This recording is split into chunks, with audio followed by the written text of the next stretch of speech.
for the ECHO Long-Term Services and Supports COVID Preparation Series. Of course, special thanks to our collaborators, Hawaii Emergency Management Agency, Healthcare Association of Hawaii, Hawaii Association of Directors of Nursing, Hawaii Medical Directors Association, and Mountain Pacific Quality Health. At this time, we'd like you to enter your name in the chat box for attendance purposes. And for those of you who are calling in on the phone, please take a moment to type your name in if you can, or unmute yourself and tell us your name so we can write it down. I'm going to give you a couple seconds to do that.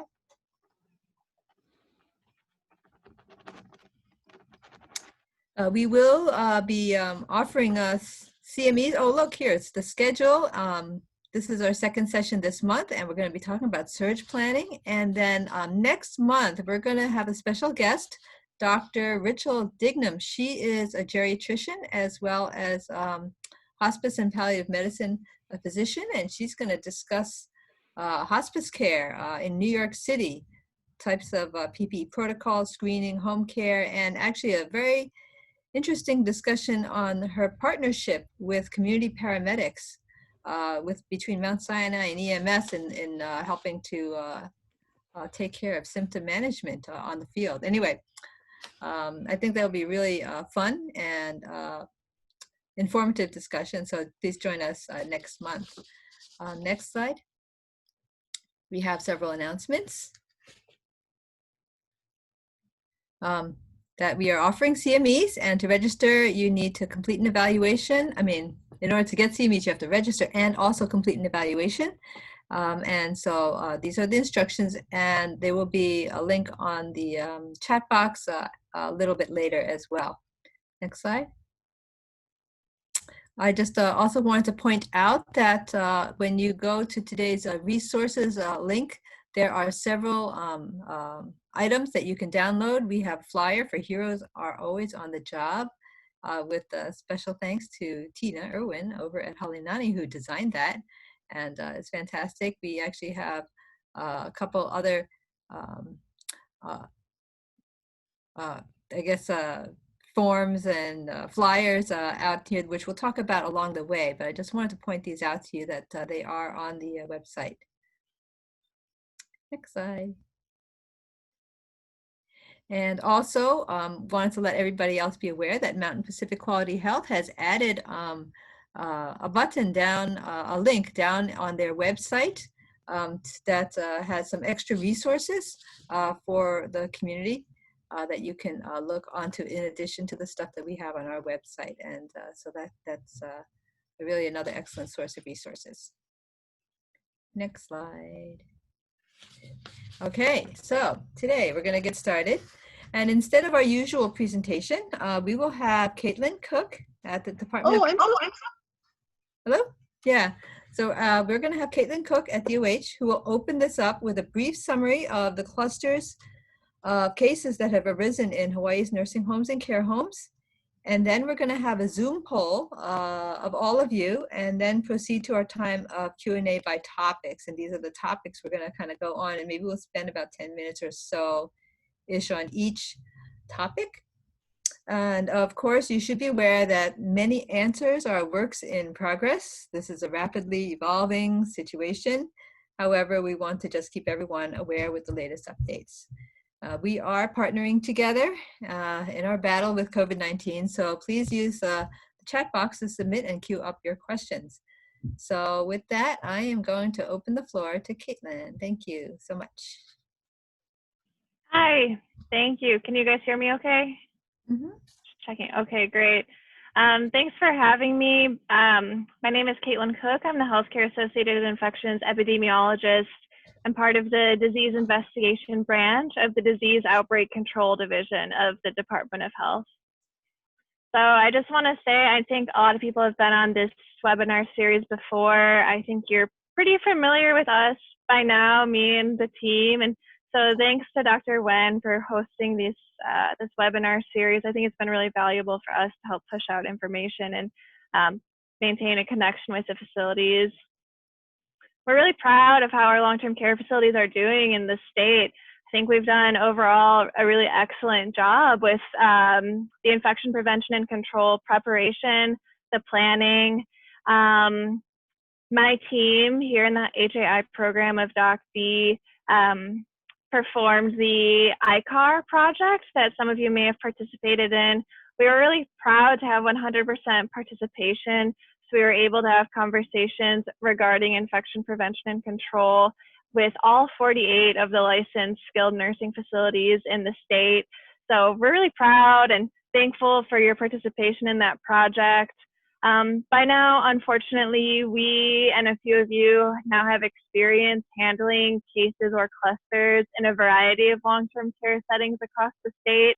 A few of our skilled nursing facilities have been affected, and a variety of other care homes, such as the adult residential care homes, community care foster family homes. You guys know who you are. There have been a handful of cases, clusters, and then lots of ongoing interaction. Even if there's not a case in a care home, sometimes there's a contact that we have to make sure is excluded from interacting with residents or things like this. So we've really gained a lot of experience in the last few months. You know, this is rapidly changing. So the epidemiological landscape in our state is changing rapidly. So, you know, we kind of continue to pivot. We're continuing to use the data to guide our actions and our recommendations. And you guys know maybe even better than me, you know, how quickly everything is changing and how quickly the recommendations change from, you know, not just the state health department, but CDC, CMS. I know it's a lot to keep up with, but just want to say, you know, thanks, and we're here for the next hour or so, so ready to take questions that you have on any of the topics. Great, thanks. I just wanted to also point out that Al Yazawa is here. He is the lead for, he's practicing in long-term care, and he's the lead for the long-term care response at HIEMA. And I'm really glad to have him here. And we have Patrick Harrison over at HAH, representing a lot of the facilities as well. Okay, so John, I'd like to see if we can get the poll up, the Zoom poll up, and that will sort of get us started.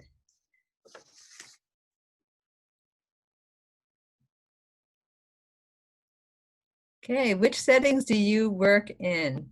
And if it's not there, then just click on the, just type your name in the chat box. That would be great.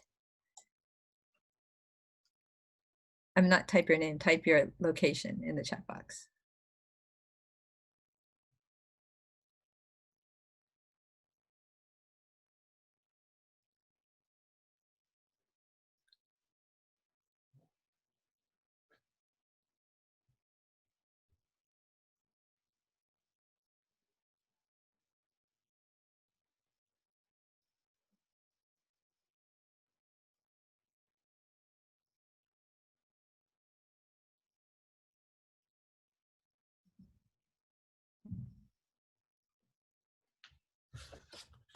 Okay, looking okay, John?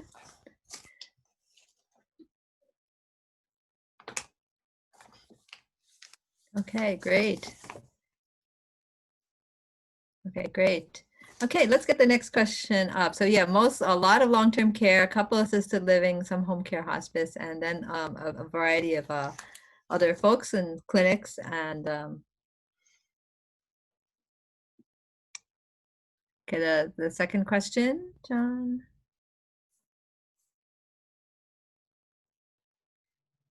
Yeah, so just wanted to get a sense from you if there's any other areas you would want further support or assistance to better prepare for a surge, because we're all watching those numbers and getting a little bit nervous. So just wanted to get your sense of what's needed. And of course, if there's any thing that's not listed or you want to be more specific, just please type it in the chat box.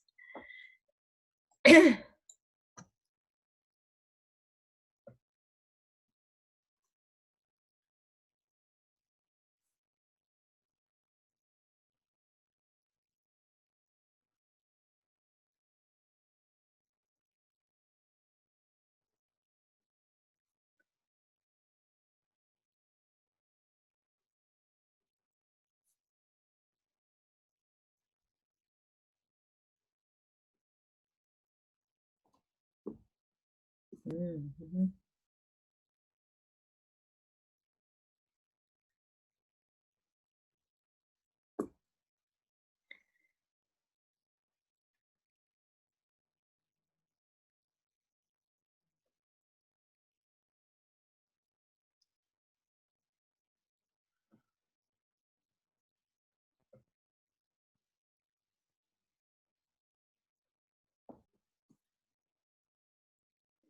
Okay.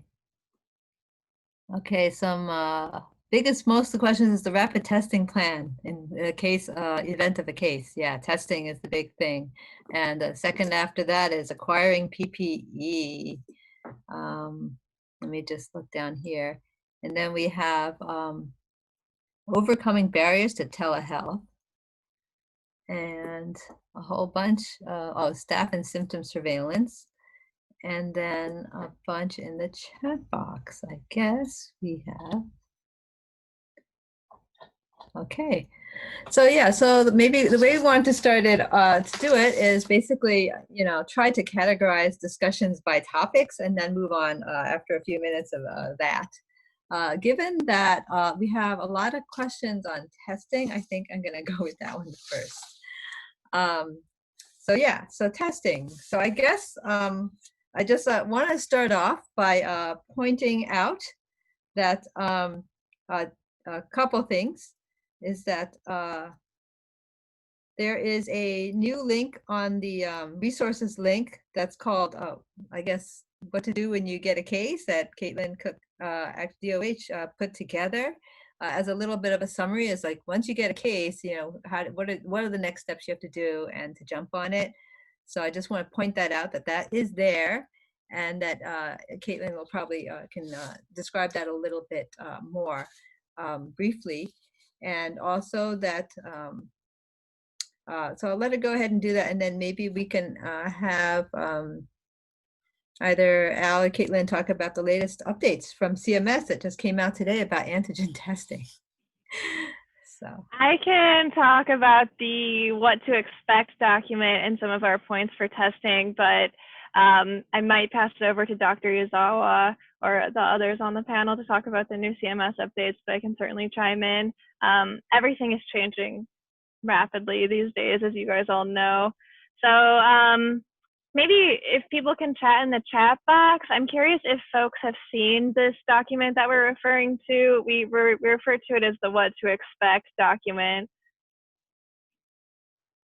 Curious where we're starting from. Okay, I see a yes. Okay. For those of you that don't, hopefully you know where to find it. It's circulating, I think, over email too. I'll start with testing because that does seem to be the topic on everyone's mind. We're encouraging all of our facilities to have testing plans in place. So if you don't have a plan yet, start working on one. We have a little bit of guidance in that document about what your plan should address. One is triggers for testing. So of course, we want to focus on active surveillance, make sure you're consistently screening all of your residents and your staff for any symptoms. We're saying to have a low bar for testing. Anyone symptomatic certainly should trigger a test. We want you guys to start thinking through the specimen collection logistics. Do you have staff trained on hand who can collect an NP swab, trained and certified in packing and shipping? How to label the specimens, how to get them to the lab. We bring up points like, do you have sufficient refrigerator space if you need to store specimens, if you need to wait, if they can't be transported immediately. So some of these logistics to think through. What laboratory will perform the testing? It might be a good idea to reach out to your contracted clinical lab, whether you use CLH, DLS, or any other lab. The supply chain is apparently unpredictable these days, so I would recommend being in close contact with your clinical lab and have an understanding of what their current capacity is for testing and what they're expecting to give you as a turnaround time estimate, because variable turnaround times really can affect, the actions that we take. Also consider weekend availability, what's possible if you identify a case on a Friday afternoon, what's the plan? Who to test. So if you have a case, we'll be in touch with you, myself, Dr. Kemble, our other epidemiologists here at HDOH. We can help you create a testing plan that makes sense. This should be guided by the epidemiology of the case. In some situations, we would recommend facility-wide testing, and this might be a huge amount of testing that we recommend, hundreds of cases, or hundreds of people to test if you have residents and staff if we recommend testing everyone.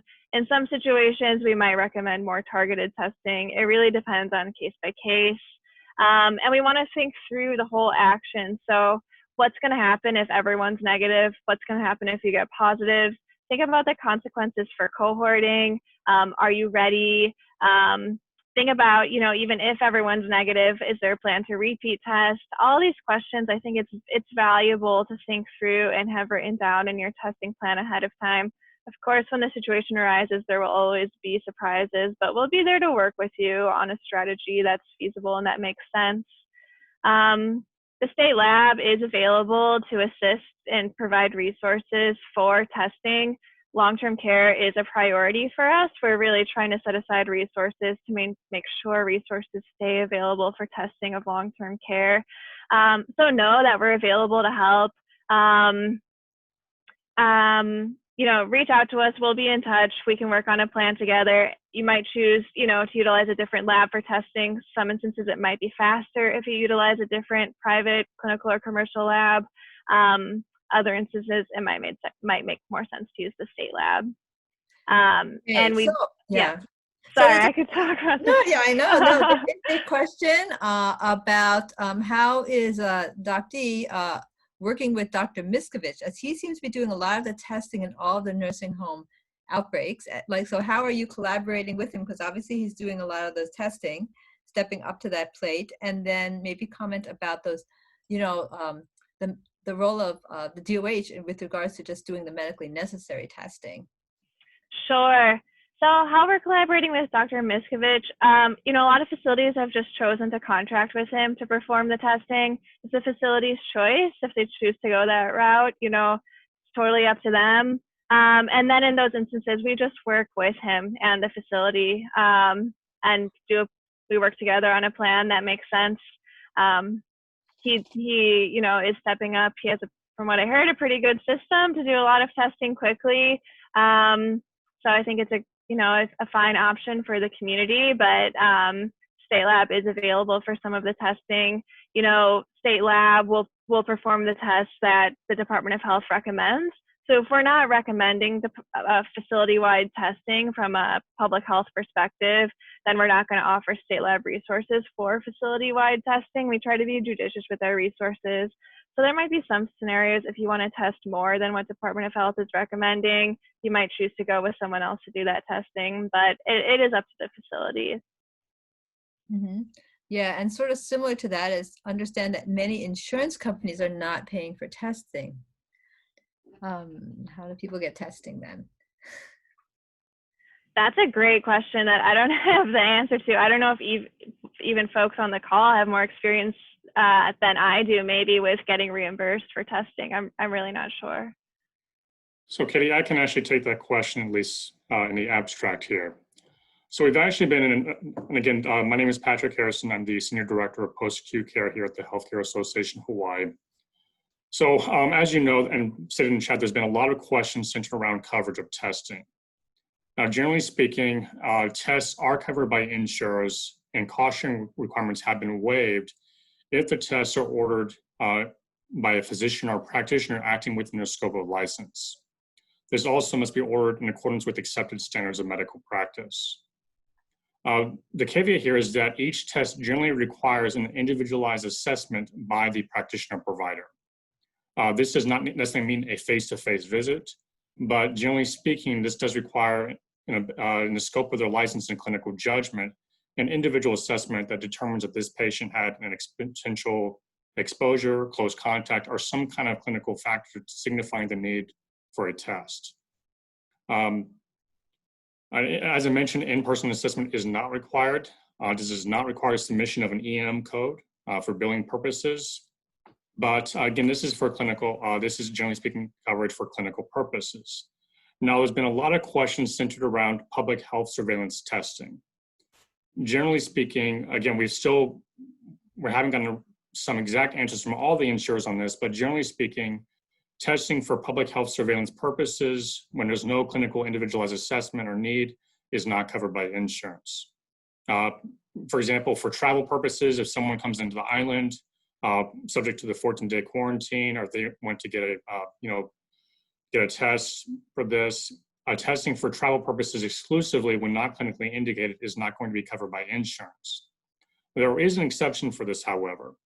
If a patient, for example, is a MedQuest beneficiary who requires travel for treatment and a test is required for that travel, then generally we've been informed that insurance will generally cover those particular circumstances. We've also heard of other situations on a case-by-case basis potentially being covered as well. But for general health surveillance situations, these are generally not covered.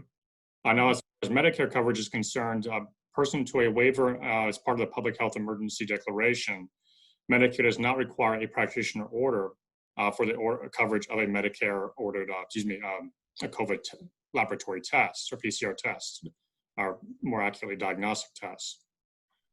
Now, there was some memo that recently went out from CMS on this in terms of guidance for testing in nursing facilities to more closely align with recent CMS and CDC guidance here. By and large, testing in these circumstances will be covered if it's, again, clinically indicated or if it's a potential exposure situation, or as discussed in a call today with CMS after an outbreak does occur in the facility.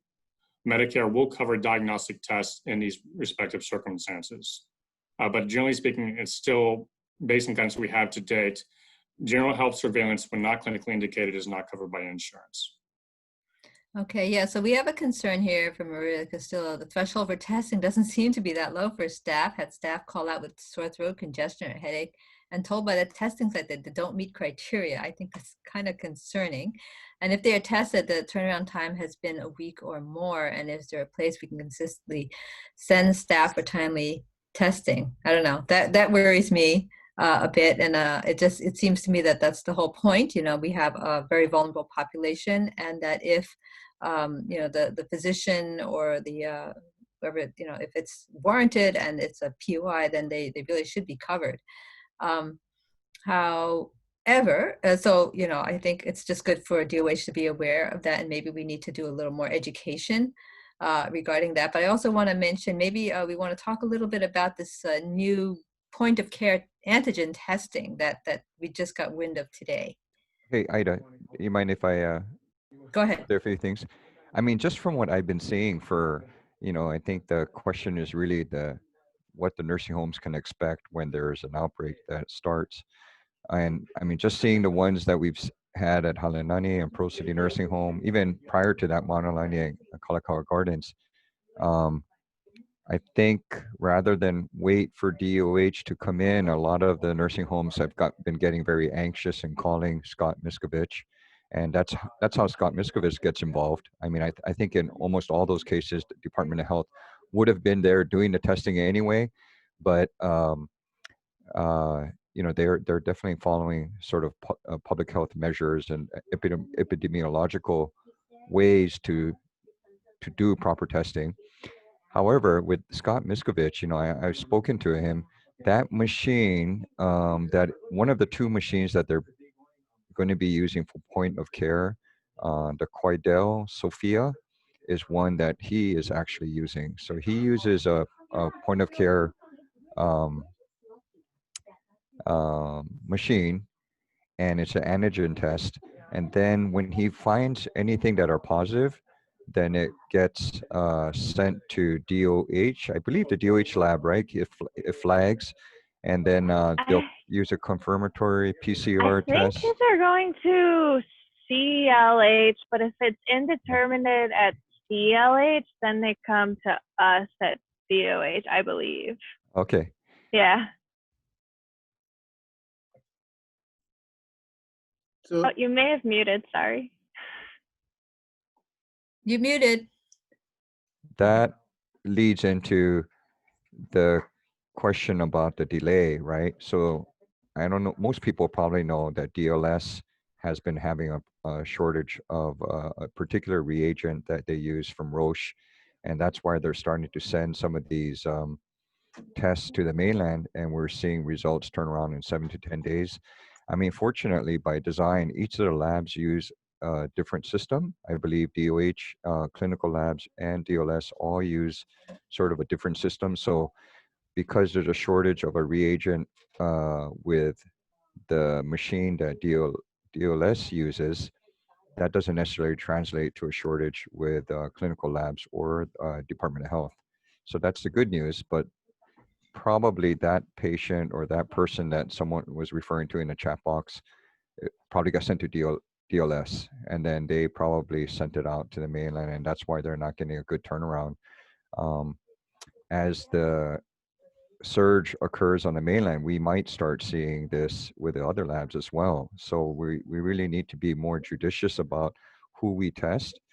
And so I think this whole idea of point prevalence, or not point prevalence, but point prevalence testing is less of a priority. I think for the nursing homes that do experience a COVID outbreak, they can be reassured that DOH is there right away.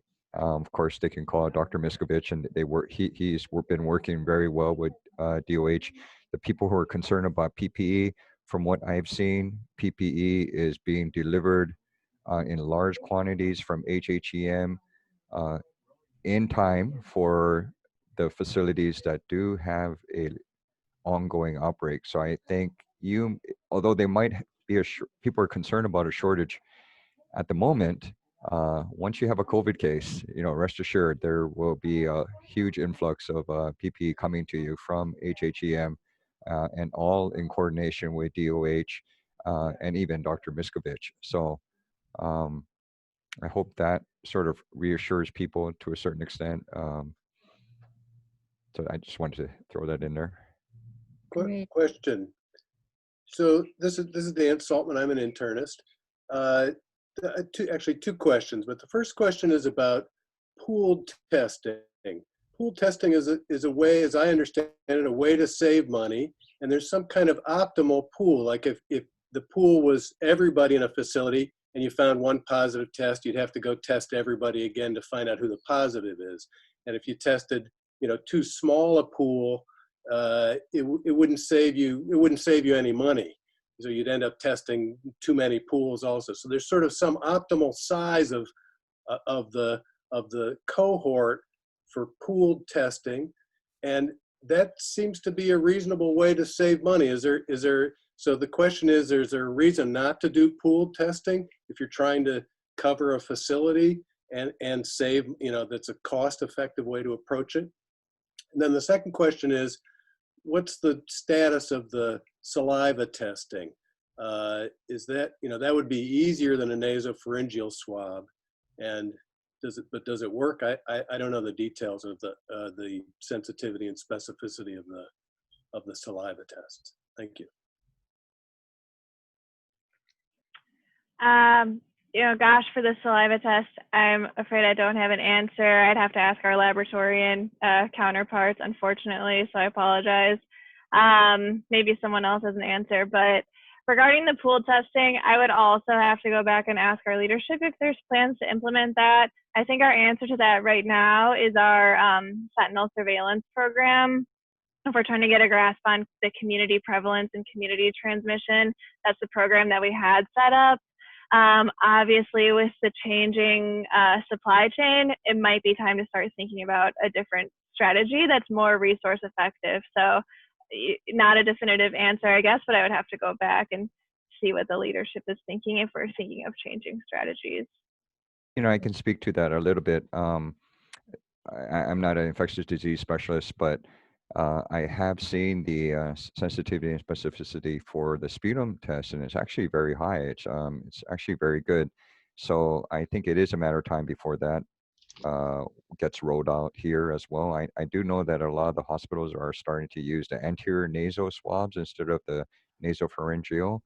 And so I think we are looking at different methods of testing. So that's that. And then the pool testing, it's funny because back in April, Dr. Apoliona on Maui actually asked me that question about pool testing. She was far ahead of the curve on that one. And I don't know if it's a good testing method for a nursing home, but certainly for public health, from a public health perspective and surveillance of the community, I think it's definitely something that we should be looking at, and we probably will with the shortage in testing that looks like it's happening.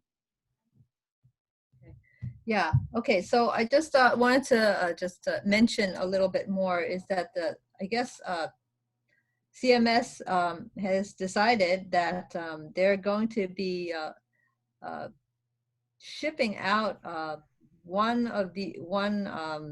guess one of these point of care testing systems to every single nursing facility, and they're going to be prioritizing it to facilities with outbreaks.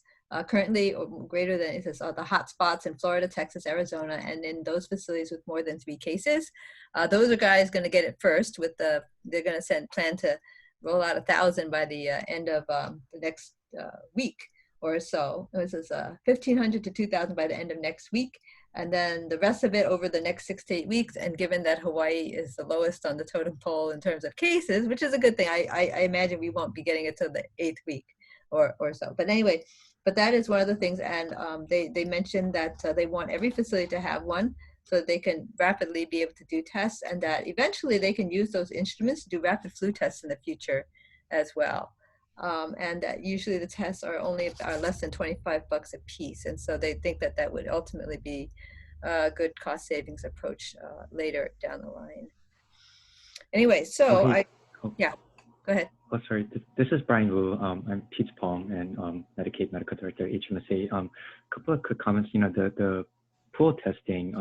I've heard that there's concerns with the dilutional effect where it impacts the sensitivity specificity, and you know, it definitely depends on what type of processing you use. I've heard the number of 5. If it's more than 5, there's really concerns about sensitivity specificity.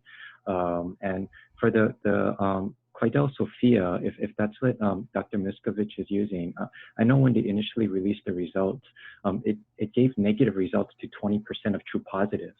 So there's always been this concern about the sensitivities for the point of care testing. So if there's not any type of PCR, that is a little bit concerning for kind of screening the facilities. And I would only just add, I know that we had at least one that was a false positive. And so it's a little worrisome to base cohorting decisions off of the rapid test for the reasons that you mentioned. So, you know, we do have some concerns. There are definitely pros and cons to the rapid test. You know, I also forgot to mention that when I was talking to Dr. Miskovich and his testing, and in terms of who paid for it, you know, that was one of the first questions I asked. I said, like, who pays for this testing? And what he told me was under the CARES Act, all the testing was covered when the nursing home has an outbreak. I mean, obviously they don't pay for point prevalence testing, but once there was an outbreak, he said that CMS paid for it under the CARES Act. I don't know if that's true. Do you know, Caitlin? I have no idea. I've been curious myself. So I can answer that just a little bit. To clarify that, and states did get CARES Act funding to help them support in their testing and other COVID response efforts. And as part of the CARES Act, Medicare, and as the waivers have come out, Medicare will certainly cover outbreak situations of PCR diagnostic tests in nursing facilities. But as far as blanket testing, again, when there's no epidemiological indication that a testing is warranted, to my understanding, these tests are not covered by Medicare. Second comment on that as well is that Medicare will only cover tests for Medicare beneficiaries. It will not cover tests for the individual employees' own testing, which is another critical component in terms of a testing program or testing plan as far as the facility's efforts. To this end, I mean, obviously employees do have their own insurance, generally speaking, under the employer, but it's still going to fall under whether this is clinically necessary, clinical indication of the test for insurance coverage in those circumstances. Okay, so I'd like to move on. Thanks everybody for all those comments. We could always go on for another hour or so with this, I'm sure. How about we just touch upon PPE a little bit, since we have a number of questions on that. And just wanted to maybe let you know that there's an updated document on the resources list for where you can order PPE. So make sure you take a look at that. And maybe Al or Patrick can talk a little bit about the Battelle decontamination system that's now up and running. Well, let me, Patrick, before you talk about the Battelle system, you know, just about PPE in general. I mean, currently, I think nursing homes and hospitals are asked to try to get PPE through their own supply channels.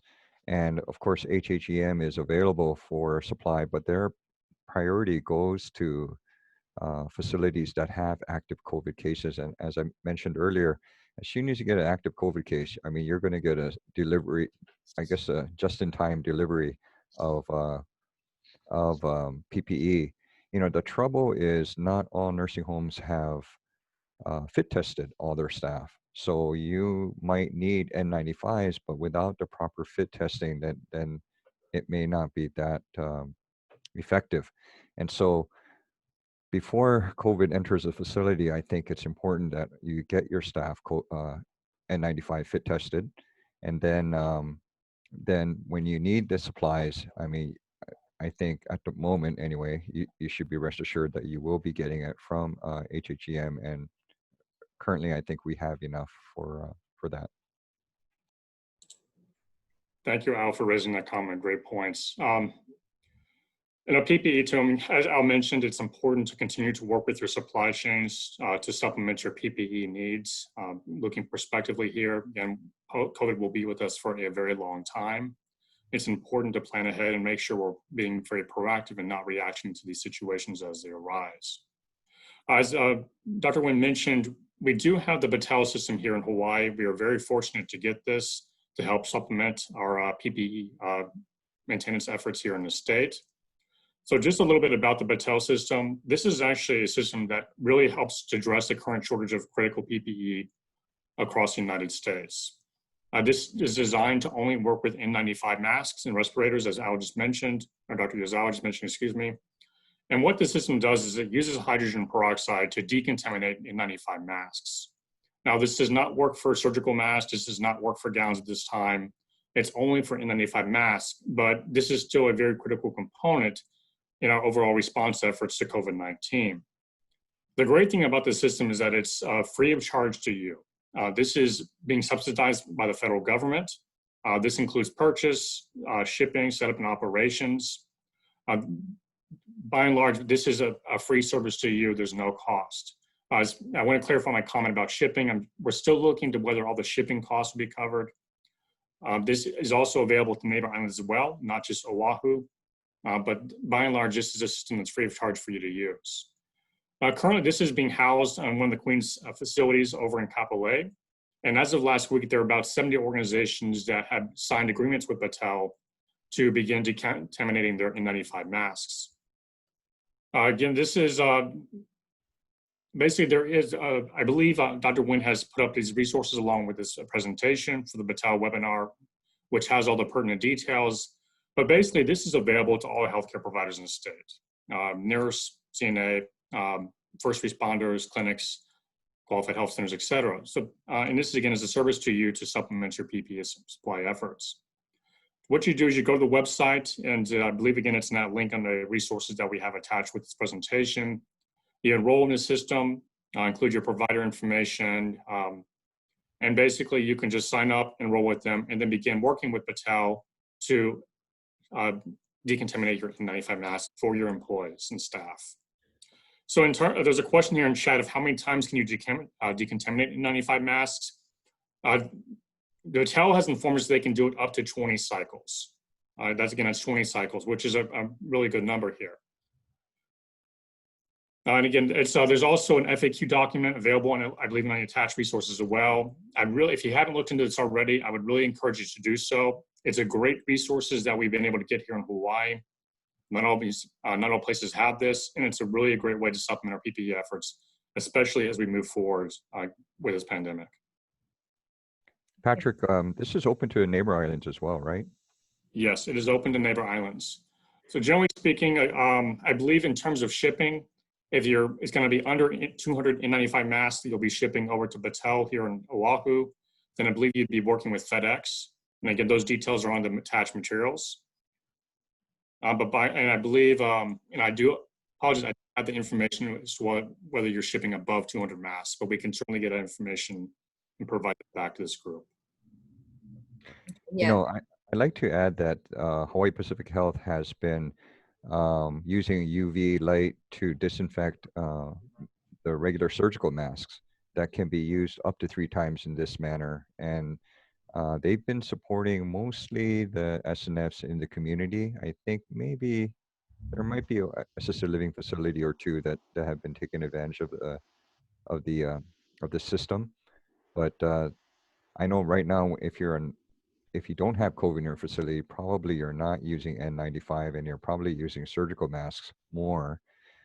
So that's just to throw that out there. I don't know if that contact is listed on your PPE resource, Ida, or not, but I can certainly Not yet. share that. Okay, I'll add it to that. Yeah. Okay, and if anybody else knows any other resources, I'll just add it to that list. I see lots of great comments. Yeah. Oh, sorry, one additional comment as well. I did some research on this.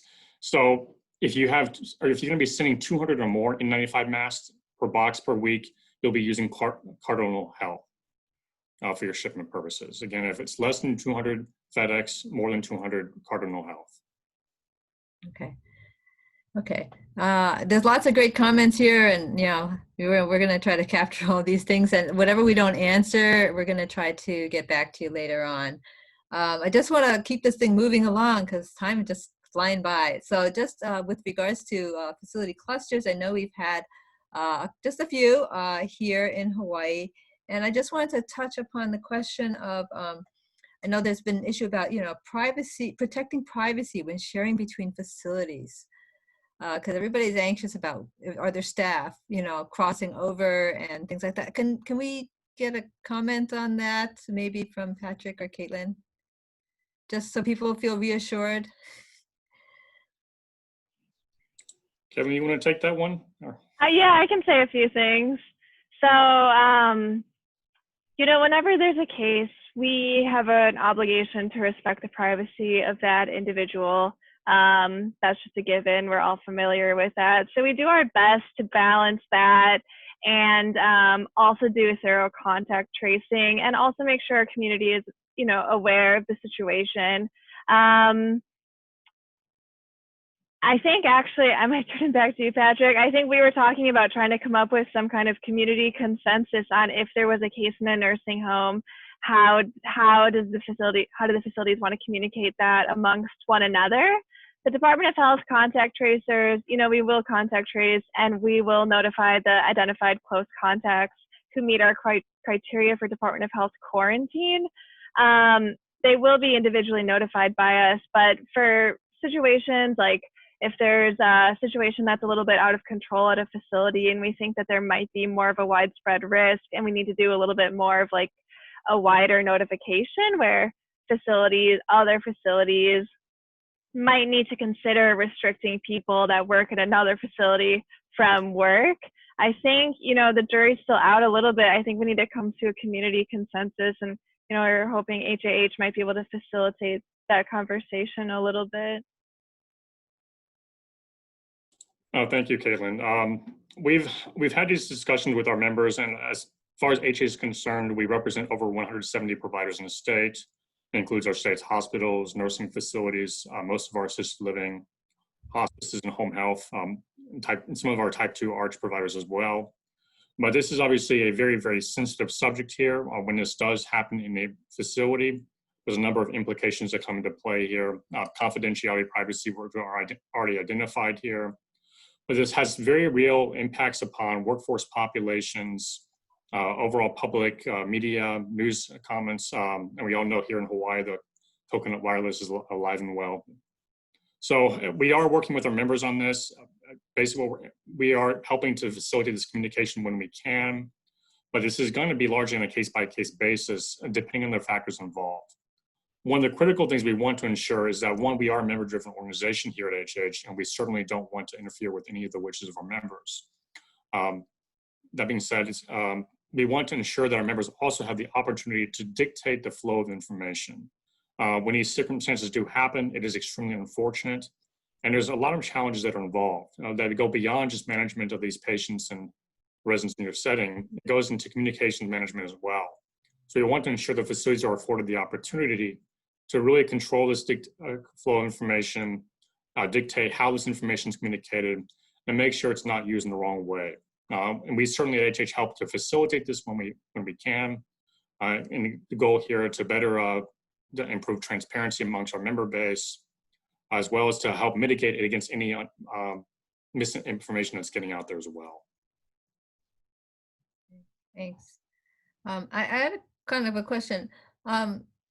Once a case gets into the facility, I think this contact tracing thing kind of gets exponential or something, right? What is the state's capacity for contact tracing? And because I, don't want it to become overwhelmed. You have any idea? Yeah, that's a good question. So I'm pretty specific to the healthcare facilities. So we have a whole team of my colleagues doing the community-based contact tracing. I don't know if I can give an exact number for our official capacity for contact tracing, but I know they're working really hard over there. And the healthcare facilities, actually, it's a little bit of a different game. We do our best to work with you guys. So you guys that are in the facility are really our key source of information for contact tracing within the facility. So again, referring to that what to expect document, but I think if you've read it, you saw about 1 million times over all the information that we're going to ask you for. So staffing schedules, floor maps, where everyone was located, who was caring for, which patients. So it's really actually quite burdensome, unfortunately, but it's the way we work together on the facility to provide us with a lot of that information that can guide our recommendations then. So I guess going back to the notification of the employees, I think the reality that we have to accept is that sometimes there is a few day lag until we get a grasp on what's actually going on in the facility. Sometimes it takes a little bit of time to get that information, and it can take a little bit of time maybe if we're waiting on test results or something like that. So I think the reality that we're kind of accepting over here and that we see is reflected in the community is that as soon as there's even a single case identified, there's kind of this knee-jerk reaction to just exclude a lot of those workers from that facility. And, it's tough when we don't actually know the extent of the situation in a facility in the first 24 hours or so. But I think what we've learned from our last few experiences is that the best we can do is continually push out information once we have a better sense of the situation, and then hopefully get people back to work as soon as possible once we have more information. So I think we learned that maybe a little late in the game with Halinani, but we eventually worked with HAH to push out some information. So I think we're going to really make an improvement to try and focus on that moving forward. Yeah, and if you have any other, I'm just talking to everybody out there, including, all the DONs, we invite you to the table as well. If you have input and ideas of how we can best collaborate and share information in a confidential way so that we can all kind of, take care of that as fast as possible and minimize the risk. Al, I know we're getting close, but I just wanted to see can you update us on potential COVID facilities or what's going on in the state, what's available and what's in the works? So we're not really making much progress on that. I think that each of the neighbor islands have somewhat of a plan designating a COVID facility. I know Kauai has Kauai veterans. On Maui, it was initially Kula, but because Halemakua had a case, I'm not sure if there had to be a COVID SNF that they would have it at Halemakua, or Kula's prepared to do that as well. Hilo Medical Center has a unit that they would use as a COVID SNF. Kona, I'm not so sure. Kona Community Hospital does have some COVID right now, so but they don't have a great plan in terms of whether they were going to have a COVID SNF. I think on Oahu, we need to come to the realization that every SNF needs to be ready to have their own COVID SNF. I mean, I think most of the studies show that it's probably not a great idea to be transporting people from one facility to another. Certainly a COVID SNF would be helpful for the community in terms of foster homes and arches if they were to have COVID cases, and That's what happened in Halenani, where we had a COVID outbreak at a couple of foster homes in Wahiwa, and those patients were able to be accepted into Halenani.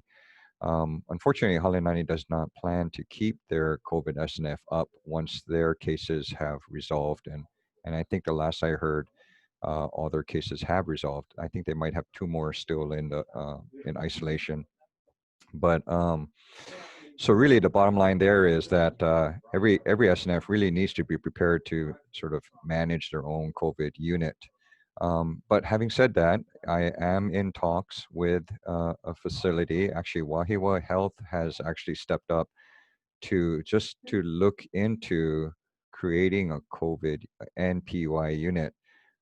It's still very preliminary. They're meeting with their board of directors next week, but the CEO has agreed to allow us to say that they are even considering it. So that's why I mentioned them.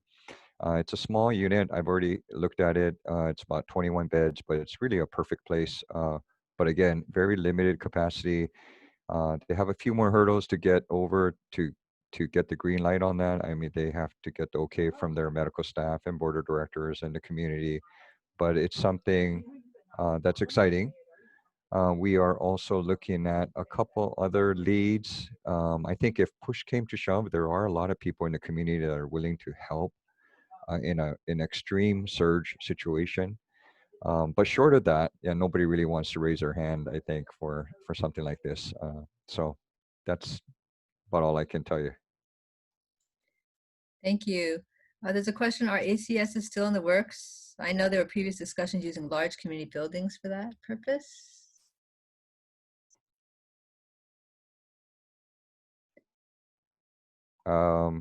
So I know that the Department of Health, together with the Corps of Engineers, have looked at large buildings, including the convention center, the Blaisdell.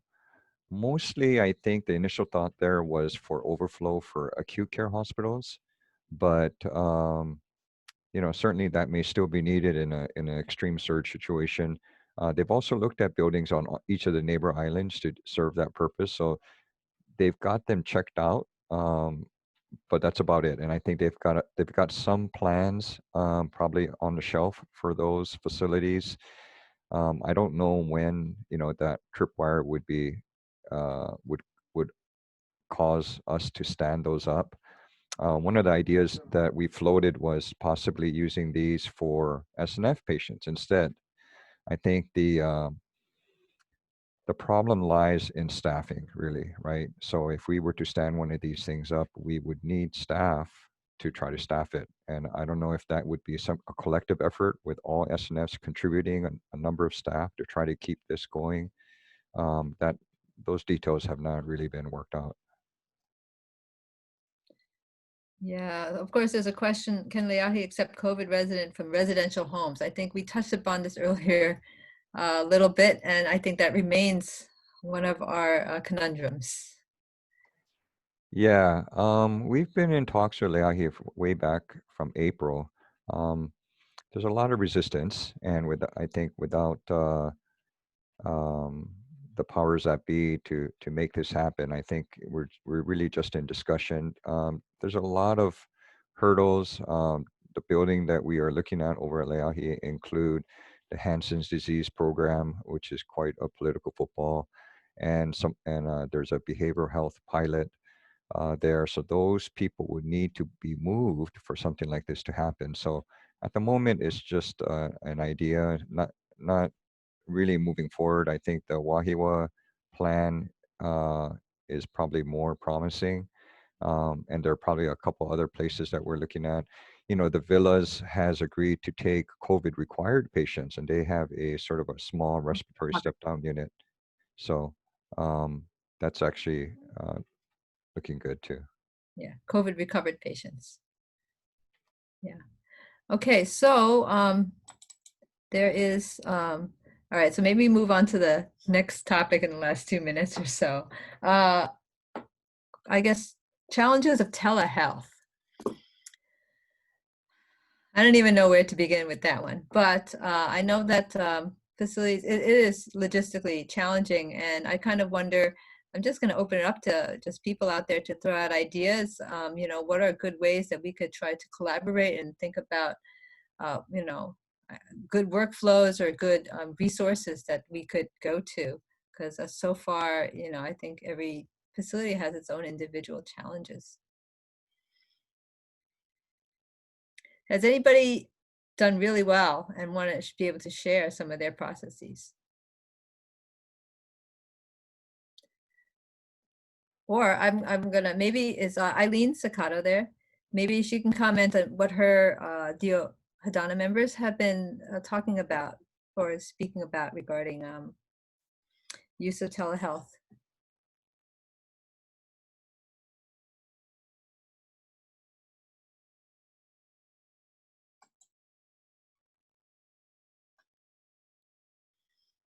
Okay.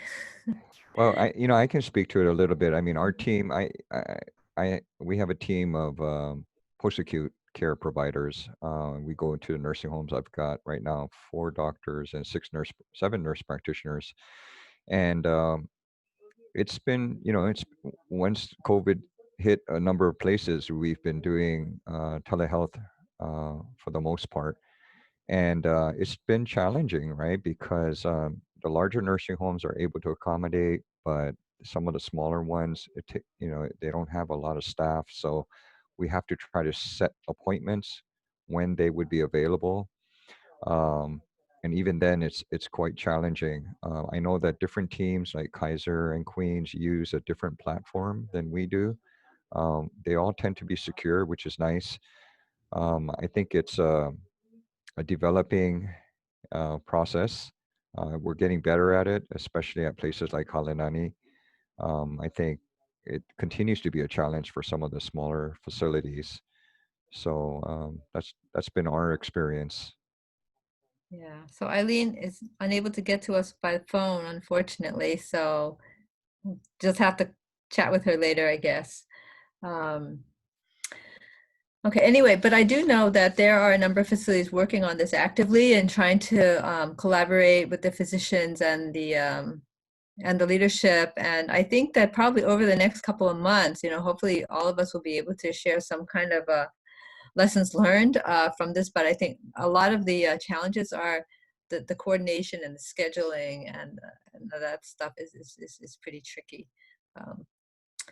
Okay, so let me just see. Okay, so right now, I guess we need to end. So just want to say thank you, everybody, for joining us. And don't forget to log on and do your evaluations and get your CMEs. And don't forget to join us next month. I think it's August 19th. And we're going to be talking about hospice in the era of COVID and some strategies that we can try to think about. Thank you. For anyone that's still on, I actually have a quick request. I'd love to put out a call. If anyone has an interfacility transfer form that they think is working really well for them, please send it my way by email. We're trying to find some good examples to improve interfacility communication. Thank you. Thank you. Thanks.